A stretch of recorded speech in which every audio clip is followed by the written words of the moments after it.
जादूगर कहने वाले सीएम अपनी हार से इतना बौखला गए कि उन्होंने मीडिया को भी धमकाना शुरू कर दिया है। पता नहीं ये डरते कि नहीं डरते, मुझे मालूम नहीं, लेकिन धमकाना शुरू कर दिया।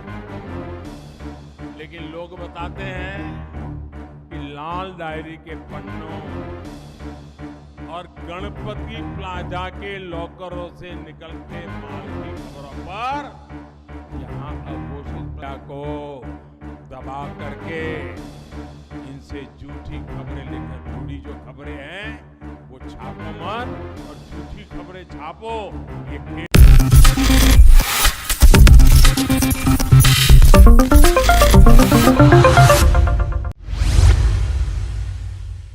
राजस्थान में एक बार फिर से लाल डायरी को लेकर सियासत तेज हो चुकी है। सीएम अशोक गहलोत एक बार फिर से भारतीय जनता पार्टी के निशाने पर आ चुके हैं और ऐसे में देश के प्रधानमंत्री जब जब राजस्थान पहुंचे हैं तब तब उन्होंने लाल डायरी का मुद्दा उठाया है। एक बार फिर से पीएम मोदी राजस्थान में है और लाल डायरी को लेकर उन्होंने न सिर्फ अपनी नाराजगी को जाहिर किया है बल्कि कांग्रेस सरकार को एक बेहद बड़ी चुनौती दे डाली है। नमस्कार, मैं प्रांशी राठौर और आप देख रहे हैं नेक्स्ट 9 न्यूज। आज हमारे स्पेशल प्रोग्राम 2024 का महासंग्राम में राजस्थान की सियासत को लेकर चर्चा करेंगे।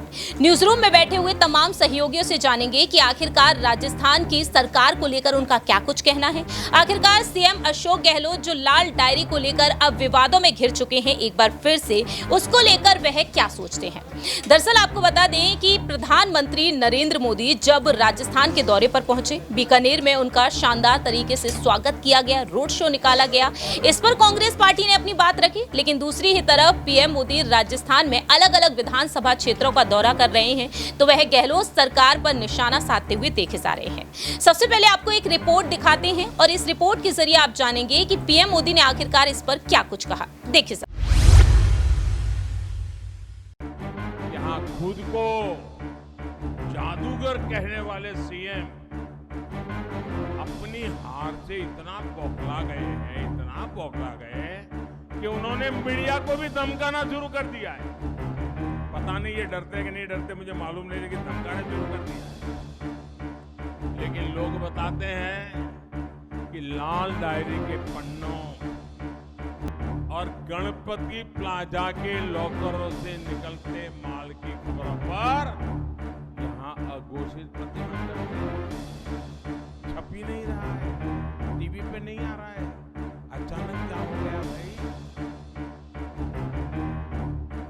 मीडिया को दबा करके इनसे झूठी खबरें लेकर जुड़ी जो खबरें हैं वो छापो मत, और झूठी खबरें छापो, ये खेल कर रहे हैं गहलोत। अरे जिनकी नैया को जनता ने डुबाने का ठान लिया है वो कांग्रेस चलवा रही है, और जादूगर साहब आपका जादू आपकी काली कमाई के सच को दबा नहीं सकता है, ये पाप से आपको बचा नहीं सकता है। जिन युवाओं का भविष्य पेपर लीक करके बेचा गया है उस पर ये जादू नहीं चलेगा। जिन कर्मचारियों को ट्रांसफर पोस्टिंग के नाम पर लूटा गया है, परेशान किया गया है, उन पर यह जादू नहीं चलेगा। मेरे परिवारजनों, आपने देखा कि पीएम मोदी लाल डायरी को लेकर यहां पर अपनी बात रखते हुए नजर आए हैं, लेकिन दूसरी ही तरफ देखा जाए तो यहां पर लाल डायरी को लेकर आखिरकार सियासत कैसे तेज हुई थी। दरअसल आपको बता दें कि गहलोत सरकार में ही मंत्री रहे राजेंद्र गुणा, जिन्होंने लाल डायरी को लेकर अपनी बात रख दी। सदन में अचानक वह पहुंचे थे लाल डायरी को लेकर और उस लाल डायरी में गहलोत सरकार के कई राज छिपे हुए हैं।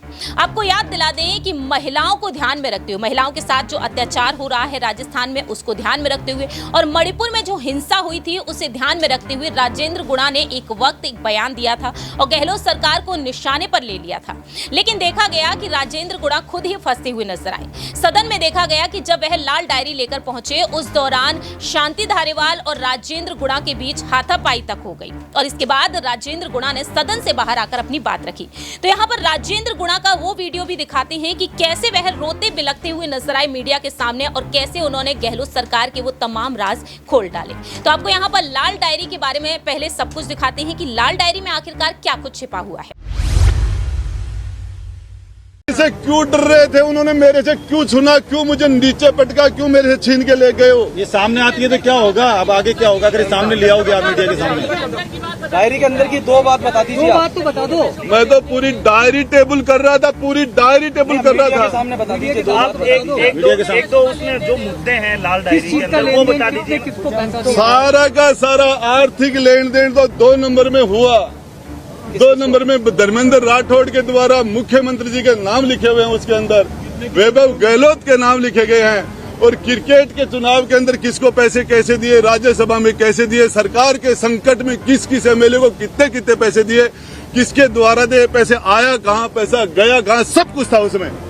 तो ये सामने आएगी तो क्या फर्क पड़ेगा सरकार को? नाम तो बता दीजिए डायरी में जिनके एक दो नाम बता दीजिए। मेरे पास पार्ट है, बता रहा हूँ ना नाम। नहीं, जिनको पैसे मिले उनके नाम। क्या मैं बता दूंगा। विधायक थे उनको देखिए, मिले, किस मैं टेबल करना चाह रहा था, उसको टेबल ये करना लेन देन चाह कितने का होगा, डायरी में कितने का लेन देन होगा आपको एक अंदाजन? कोई लाख 2 लाख 10-20 लाख का नहीं था, 2-5 करोड़ का नहीं था, उसके अंदर 100-200 500 करोड़ का लेन देन था। दूसरा मेरे पास हो रहा है। जी बताइए, लाल डायरी आपको मिली किसने कहा था आपको लाल डायरी लानी, किस वजह से कहा? मुंह हमारे विधायक दल की मीटिंग चल रही थी, मुख्यमंत्री जी ने मुझे कहा गुड्डा मेरी जिंदगी का सवाल है, किसी भी कीमत पर ये डायरी निकाल के ला, किसी भी कॉस्ट पे निकाल ला। और मैं गया, मेरे साथ 2 और भी थे, वो मना कर देंगे। अभी आप सबको पता है रामलाल जी भी थे, वहाँ लाठी चार्ज भी हुआ, वहाँ वो धीरज गुजर भी था, लाठी में धीरज गुजर। ये धर्मेंद्र राठौड़ के सिविल लाइन्स में उसका जो सोमदत्त अपार्टमेंट के अंदर 9वीं मंजिल और 8वीं मंजिल पर हमने गेट तोड़े थे, हमने जालियां काटी थी, उसके बाद डायरी को निकाला। घटना है भाई साहब। उनकी आवाज पर था, गेट में थी, अलमारी में थी। अरे इनकम टैक्स वालों ने, ईडी वालों ने सीज कर लिया था, उसके बीच में से निकाले थे। सीजर तोड़ा आपने? सीजर तोड़ा जब तोड़ के सरकार को बचाने के लिए छापेमारी हुई थी उनके धर्मेंद्र राठौड़ के घर, उस टाइम आपने कहा कुछ टाइम लेके। ये डायरी लेके विजुअल करा दीजिए आप, डायरी लेके ये डायरी आप हाथ में पकड़ के एक बार डायरी लेके खोल के भी दिखा दीजिए। खोल के दिखा दीजिए थोड़ी सी। वो अंदर उनको पूछो, तो खोल दो भाई। वो जो ला रहे हैं, ये दूसरा पार्ट है, ये खोलूंगा टाइम को। डायरी कितने पार्ट है भाई साहब? एक पार्ट आएंगे आप लोगों ने। सामान ये दूसरी जगह रखा है। राजेंद्र गुड्डा को किसी की मदद की जरूरत नहीं है। राजस्थान की जनता, जो आदमी जेल जाने के लिए तैयार है, गोली खाने के लिए तैयार है, जिंदगी तक जब तक आखिरी दम तक राजस्थान की बहन बेटियों के लिए लड़ाई लड़ूंगा, बोलता रहूंगा। कल आपने कहा डायरी सामने आ जाएगी तो मुख्यमंत्री जेल जा सकते हैं। इसीलिए छीन लिया, इसीलिए पटका, इसीलिए मारा, सबसे पहले इसीलिए वो जेल पहुंचा देगी। तो जेल में जब तक जिंदा रहूंगा तब तक लड़ूंगा, और जब मैं जिंदा नहीं रहूंगा तो उसके बारे में मैं क्या कह सकता हूँ।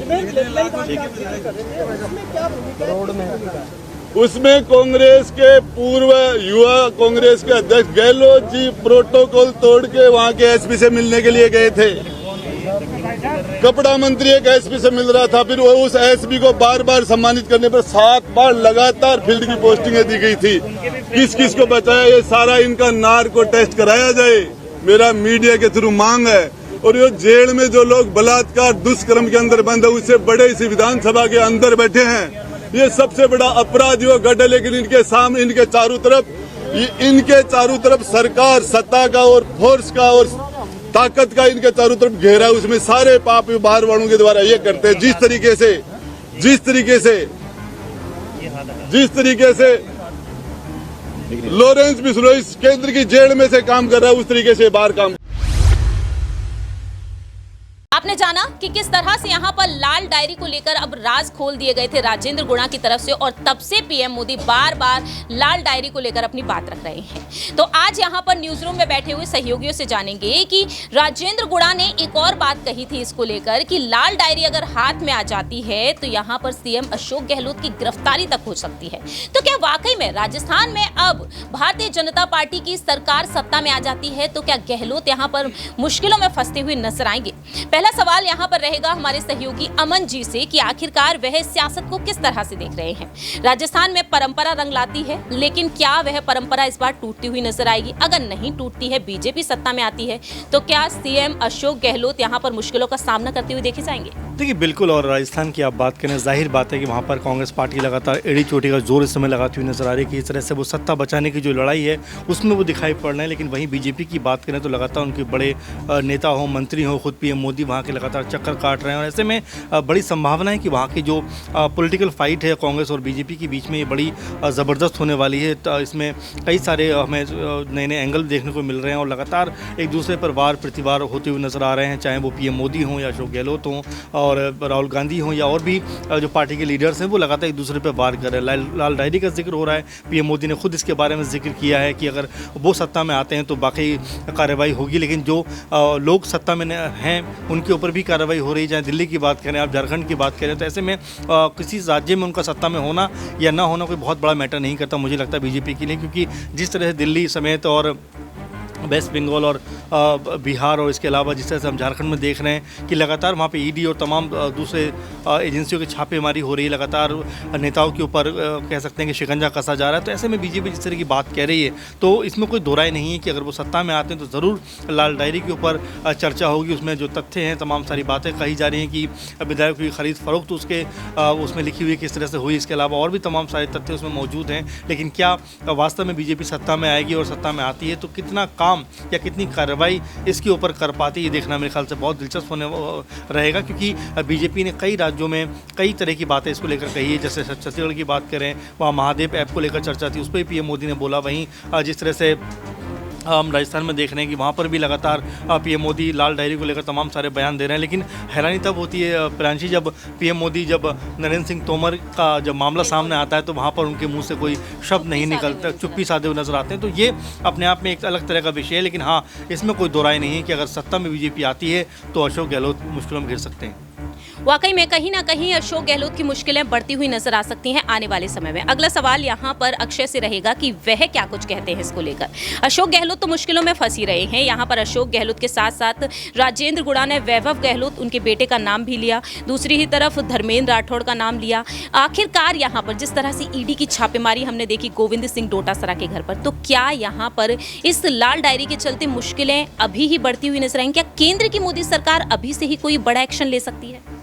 देखिए, इसमें मुझे लगता है कि कहीं ना कहीं चुनावी परिणामों की प्रतीक्षा करी जाएगी। और दूसरा, जिस तरह यहाँ जिस लाल डायरी का जिक्र हो रहा है, तो मैं समझ रहा हूँ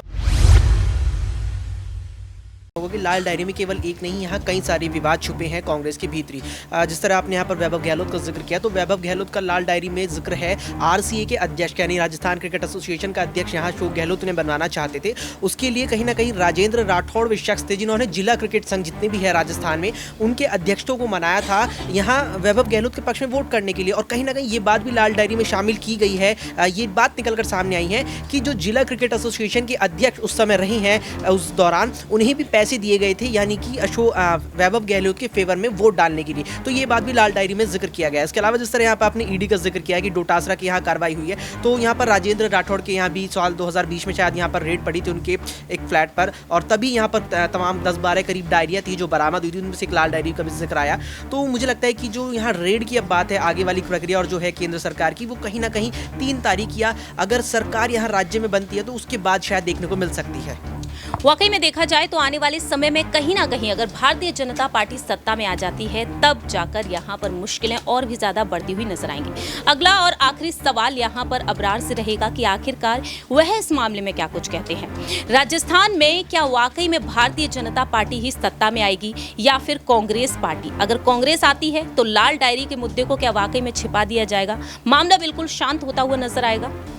देखिए, बिल्कुल इस मुद्दे को लेकर के जिस ढंग से राजेंद्र गुड़ा ने जो है एक तरीके से एक राजनीतिक माहौल बनाने की कोशिश की थी। लेकिन अगर वाकई इस डायरी में कोई अच्छी जानकारी या फिर उस तरीके की बड़ी खासियत मौजूद होती है तो जाहिर सी बात है कि इसको कहीं ना कहीं भारतीय जनता पार्टी काफ़ी ज़्यादा इस समय चुनावी माहौल में भुनाने की कोशिश ज़रूर करती है। लेकिन बीजेपी भी अब इस मुद्दे को उस तरीके से नहीं उठा रही। हालांकि पूरी तरीके से चुनावी माहौल है राजस्थान में, भारतीय जनता पार्टी के तमाम बड़े नेता वहाँ पर जो है चुनाव प्रचार प्रसार में उतरे हुए हैं। खुद प्रधानमंत्री नरेंद्र मोदी जो है राजस्थान कई बार जो है अपनी चुनावी यात्रा पर जा चुके हैं। तो मुझे लगता है कि इस लाल डायरी को लेकर के जो अशोक गहलोत पर या कांग्रेस सरकार पर तमाम तरीके की बातें की जा रही है, अगर इस डायरी में वाकई राजेंद्र गुड़ा जो दावे कर रहे हैं अगर है तो उन तमाम बातों को सामने रखने की ज़रूरत है। क्योंकि राजेंद्र गुड़ा को जब बाहर किया गया, सरकार से जब बाहर का रास्ता दिखाया गया, तो उन्होंने जो महिला सम्मान यात्रा निकाली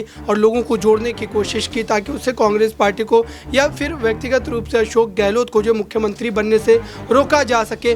तो ये उनका भले ही एक सियासी सोच ज़रूर रहा होगा, लेकिन मुझे लगता है कि उन्होंने जिस बात का जिक्र किया था, जिस लाल डायरी का जिक्र किया था, अगर उसमें उतना ज़्यादा दमखम होता तो जाहिर सी बात है कि उसको कहीं ना कहीं भाजपा मुखरता से ज़रूर उठाती और इस वक्त तक जो है अशोक गहलोत के लिए काफ़ी बड़ी जो है राजनीतिक चुनौती खड़ी कर देती। वाकई में देखा जाए तो कहीं ना कहीं अशोक गहलोत के लिए एक बड़ी राजनीतिक चुनौती खड़ी होती हुई नजर आ सकती है, क्योंकि राजेंद्र गुड़ा ने ये बात तक कही थी कि कहीं ना कहीं सीएम अशोक गहलोत की गिरफ्तारी तक हो सकती थी अगर लाल डायरी में वो सारे राज खुल जाते। अब आने वाले समय में देखना होगा कि आखिरकार इस लाल डायरी के राज राजेंद्र गुड़ा और भी ज्यादा खोलते हुए नजर आएंगे और या फिर यहाँ पर भारतीय जनता पार्टी एक और बड़ा दावपेच खेलती हुई नजर आएगी केंद्र में होने के नाते। अब देखते हैं कि सीएम अशोक गहलोत इस चुनौती का कैसे सामना करते हैं। और राजस्थान में 25 नवंबर के दिन मतदान होंगे, वहीं 3 दिसंबर को नतीजे सामने आएंगे। तो 3 दिसंबर के बाद राजस्थान में क्या कुछ सियासत बदलती हुई नजर आएगी, इस लाल डायरी को ध्यान में रखते हुए ये वक्त के साथ साथ ही पता चलेगा। फिलहाल इस खास प्रोग्राम में इतना ही। बाकी के तमाम अपडेट्स के लिए देखते रहिए नेक्स्ट 9 न्यूज।